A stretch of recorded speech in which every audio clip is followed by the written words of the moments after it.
حضرت نوح علیہ السلام کشتی بنا رہے تھے تو ایک مومنہ بوڑھی عورت روز اللہ کے نبی کے پاس اپنی گٹھری لے کر آتی اور کہتی، اے اللہ کے نبی، کب کشتی روانہ ہوگی؟ نوح علیہ السلام فرماتے، ابھی دیر ہے۔ وہ عورت شام تک بیٹھی رہتی اور پھر اٹھ کر چلی جاتی۔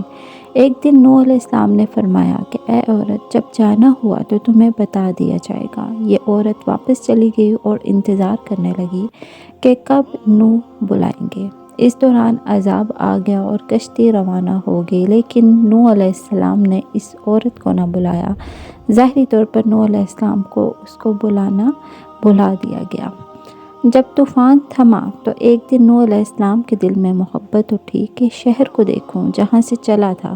وہاں آئے اور قریب جا کر دیکھا تو ایک جھونپڑی میں دیا جل رہا تھا۔ نوح علیہ السلام یہ دیکھ کر چونک گئے کہ روئے زمین پر کوئی ایسا گھر بھی ہے کہ اتنے عظیم طوفان کے بعد بھی جس میں چراغ جل رہا ہے۔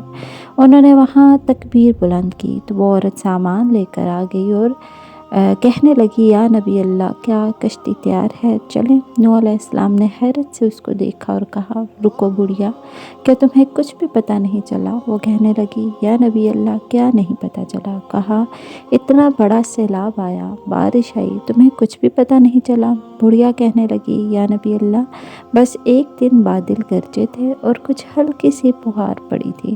نوح علیہ السلام حیران ہو کر آسمان کی طرف دیکھنے لگے اور کہا، میرے اللہ، یہ کیا معجزہ ہے؟ اللہ تعالیٰ نے نوح علیہ السلام پر وحی بھیجی کہ اے میرے پیارے نبی، اس عورت کے دل میں چونکہ تمہاری محبت تھی اور تم نے اسے پابند کر دیا تھا، اور چونکہ تمہارا وعدہ اس سے بھی تھا کہ نجات کی کشتی میں تم اسے لے جاؤ گے، تب جب کہ تم نے اپنا وہ وعدہ پورا نہیں کیا، لیکن اے نوح، میں تو تمہارے وعدے کا ذمہ دار تھا، اس لیے میں نے اس بڑھیا تک عذاب پہنچنے ہی نہیں دیا۔ امام سجاد علیہ السلام نے پاس بیٹھے اپنے مومنین سے فرمایا، او مومنوں، یہ حدیث قیامت تک کے مومنین تک پہنچانا تم پر واجب ہے۔